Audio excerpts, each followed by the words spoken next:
നേതൃതലത്തിലെ അഴിച്ചുപണിക്ക് പിന്നാലെ KPCC, DCC തലങ്ങളിൽ അഴിച്ചുപണി നടത്താൻ ഒരുങ്ങി കോൺഗ്രസ് ഹൈക്കമാൻഡ്.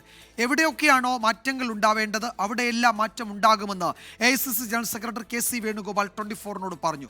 പാർട്ടിയുടെ മറ്റു ഭാരവാഹികളെ നിശ്ചയിക്കുന്നത് ചർച്ച ചെയ്യുമെന്ന് KPCC അധ്യക്ഷൻ സണ്ണി ജോസഫും പ്രതികരിച്ചു. KPCC അധ്യക്ഷനെയും വർക്കിംഗ് പ്രസിഡന്റുമാരെയും മാറ്റുന്നതിൽ മാത്രം ഒതുങ്ങുന്നതല്ല കേരളത്തിലെ കോൺഗ്രസിൽ ഹൈക്കമാൻഡ് ലക്ഷ്യമിട്ടിരിക്കുന്ന അഴിച്ചുപണി.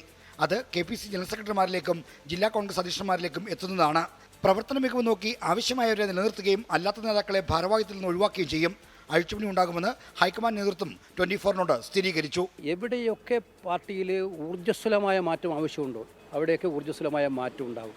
ഈ വന്ന ടീം മാത്രമല്ല കേരളത്തിലെ ക്രീമായിട്ടുള്ള ടീം എന്ന് പറയുന്നത്. ഞങ്ങളുടെ രണ്ടാം നിര നേതൃത്വം വളരെ ശക്തമാണ് കേരളത്തിൽ. അപ്പോൾ അവരെയൊക്കെ പരമാവധി വിനിയോഗിച്ചുകൊണ്ട് അവരെയൊക്കെ മുന്നിൽ നിർത്തിക്കൊണ്ടുള്ള ഒരു സ്ട്രാറ്റജി ആയിരിക്കും. എന്താണ് സ്ട്രാറ്റജി എന്ന് ഞാൻ പറയേണ്ട കാര്യമില്ലല്ലോ, അത് പറയാൻ പാടില്ലല്ലോ. 5 കൊല്ലത്തിലേറെ ഭാരവാഹികളായിരുന്നവരെ മാറ്റണമെന്നാണ് ഉദയ്പൂർ ചിന്തൻ ശിബിരിലെ തീരുമാനം.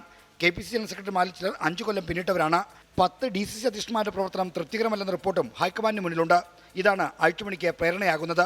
മൊത്തത്തിൽ അഴിച്ചുപണിയല്ല, ആവശ്യമായ അഴിച്ചുപണിയാണ്. വാർഡ് കമ്മിറ്റികളുടെ നേതൃത്വത്തിൽ മഹാത്മാ കുടുംബ സംഗമങ്ങൾ, വിപുലമായിട്ടുള്ള യോഗങ്ങൾ നടന്നു വരികയാണ്. ഏതാണ്ട് അത് പൂർത്തീകരിച്ചുകൊണ്ടിരിക്കുകയാണ്. അതിനെ ശാക്തീകരിക്കാനാണ് പ്രധാനപ്പെട്ടത്. അതോടൊപ്പം തന്നെ സ്റ്റേറ്റ് കമ്മിറ്റി, ജില്ലാ കമ്മിറ്റികളും എല്ലാം കുറെ കൂടി മെച്ചപ്പെടുത്തേണ്ടത് മെച്ചപ്പെടുത്തും.